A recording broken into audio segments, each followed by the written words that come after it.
A huge thank you from Kyle Whitberg and myself, Ashai Prabhu, co-founder of Modelv and international advisor GFOA, to Michael Bordenaro from the Asset Leaders Network for having us here at the Asset Management Summit in DC.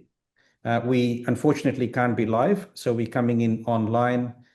Both Kyle and I, as many of you know, are extremely passionate about capacity building and public sector asset management, particularly because infrastructure happens to be the largest number on our balance sheets, and depreciation, amortization, and capital planning happens to be the largest expense on our P&L.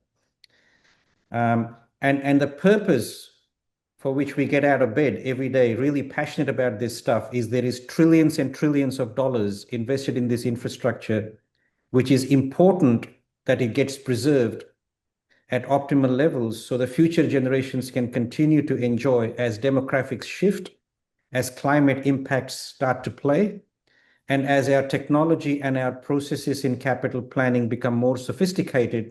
It gives us opportunities to build capacity so the younger generation can profess the linkage between finance and engineering. On that note, I will now hand over to Kyle for his wisdom and his wit, which is always a blessing to our fraternity in the way he communicates and teaches asset management. Thank you, Kyle. Look, I cannot tell you how much I appreciate being in fraternity, friendship, and partnership with people like Ashay, who have brought me to a place where not only do I see the deficits of need in asset investments, but I also see the rich possibilities from international partnerships, from working together, and following a line towards progress in directions of intervention around our shared assets. And I too want to apologize for not being able to be there. As we are being presented virtually at the conference, I will be with GATA, which is the Greater Arizona Development Authority, working with some of their communities, thinking about how to do better capital planning, how to do better asset management, and how to do shared investment at the state level for smaller and mid-sized communities and indigenous governments around the state. So thank you to PFI and Lourdes Duman for their work that's bringing me to Arizona. I also want to recognize my friends and partners in the city of Washington, D.C., specifically the OCFO's office, the CARS program, and the incredible public servant who leads all of those initiatives, Richard Dietz, who is a friend of GFOA, a friend of asset management, and my partner in teaching classes on capital planning and asset management to finance leaders across the country. As you may or may not know, GFOA is a 120-year-old organization with 33,000 members across the United States and Canada.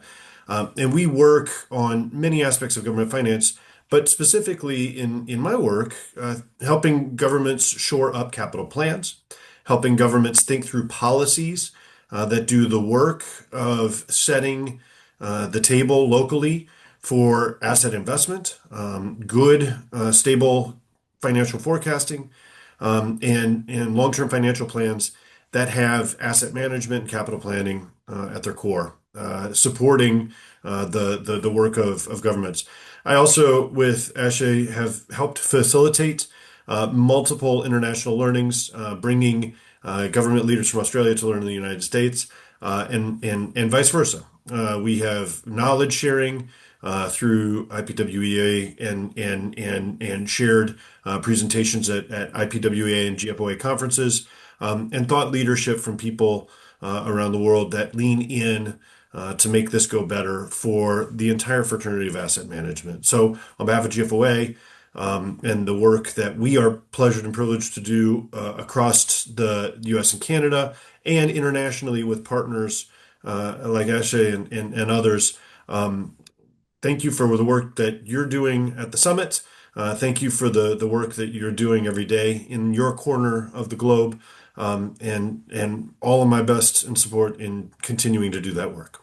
Yeah, thank you, Kyle. And what I might do, Kyle, is I think I will pass the baton on to you very shortly in terms of the best practices that we have been able to evolve at GFOA. But Michael's work around the globe through Asset Leaders Network, the work done by IPWEA in best practice and practice notes and the International Infrastructure Management Manual, the terrific work that Asset Management Council and the Institute of Asset Management is now doing in the space that is bringing other fraternities into the global mix. I think the fantastic thing here is about solving the problem. And I'd like to leave the audience with some of the statistics and real facts around the problem we're actually trying to solve. So here are three fundamental facts. The fact that global infrastructure has about 11% of its network, the underground pipes, roads, highways, freeways, facilities, open space assets, water, sewage. About 11% of this infrastructure globally on an average is in very poor state. In Australia, we're very lucky, it's only 3%. In the US, it's about 8% with a C- scorecard. UK and South Africa are in a worse position. But that doesn't mean we throw infinite money at the problem, because the problem doesn't go away. It only alleviates a little bit of the pain by throwing capital money at this. This is where Kyle's work in strategic asset management and capacity building in the US has become really fundamental. Step away from that in terms of we've got that issue to solve. It's an opportunity. You look at the ratepayer and the taxpayer. The ratepayer at public sector or taxpayer at the state or federal level pays one check every year, has no idea how that check is then distributed across the various services that get provided. Did I get value for money? Did I get best bang for buck? Can I be assured that my municipality has got a risk-averse plan? How is my credit rating reasonable? How is it getting tested from a 10, 20-year perspective as opposed to a short-term window? And that, my friends, is where strategic asset management comes into play to say, hey, that one check through the science of systemic planning and the art of distributing that funding in the best possible fashion through the modeling analysis, organizations now have the data and the tools to be able to process and provide the ratepayer and the taxpayer with the assurance that their money is being spent in the wisest fashion. And wisest fashion means if 8% of our infrastructure is now in very poor state, how do we make sure it doesn't get to 10 or 11%? In fact, and here is where I throw a challenge. In fact, with strategic asset management, you can drop that 8% down to 5% without actually spending more money. And the third element around climate and demographics, asset management practitioners have to consider those aspects now. There's no choice. And it's a question of, do we retreat or do we retreat the asset with resilience? How does gender impact and culture impact play into the design of new infrastructure?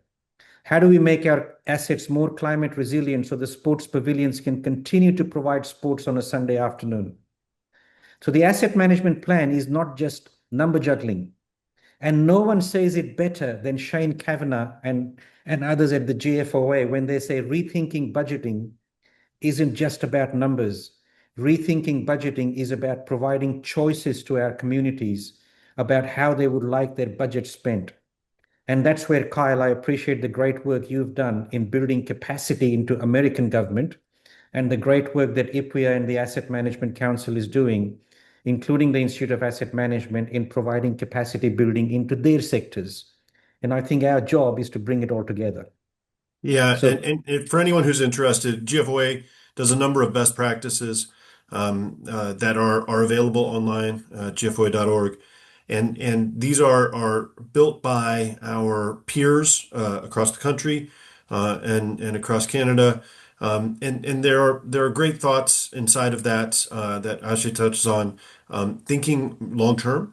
We've recently amended our BP to have a minimum of 5 years on your capital improvement plan.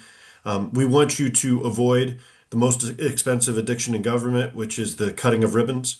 To think about your existing assets and positively prejudice those as you are building the infrastructure to do exactly what Ashley was talking about. You're never going to replace all your infrastructure. So your existing infrastructure is actually going to play a very important and vital role in resiliency. and long-term planning around capital for your community. And finally, inside of both of those, figuring out and divining with your communities as they evolve and change, as they grow, as they age, as needs and public demands change, what level of service you're providing so that the infrastructure meets that level of service and you are not doing over or under what is desired by your community. So this is not simple work and it can't be done alone. Silos need to be broken, partnerships need to be engaged, and people need to work together to make dollars go as far as they can, and assets work in the way that the public good and these public resources should, which is to the benefit and the improvement of the quality of life for all people. And we're really looking forward to seeing you at the Chicago conference in June, where we will be launching on behalf of GFOA a best practice on storytelling in capital planning. Very, very dear to my heart, because no story, no money. And what is really heartening, Kyle, is reading the GASB circular this morning around the fact that there are small steps in the right direction to consider the remaining life of the assets as an adjustment to the accumulated depreciation to make the books reflect reality, which is again bringing asset management and finance together in the United States or North America.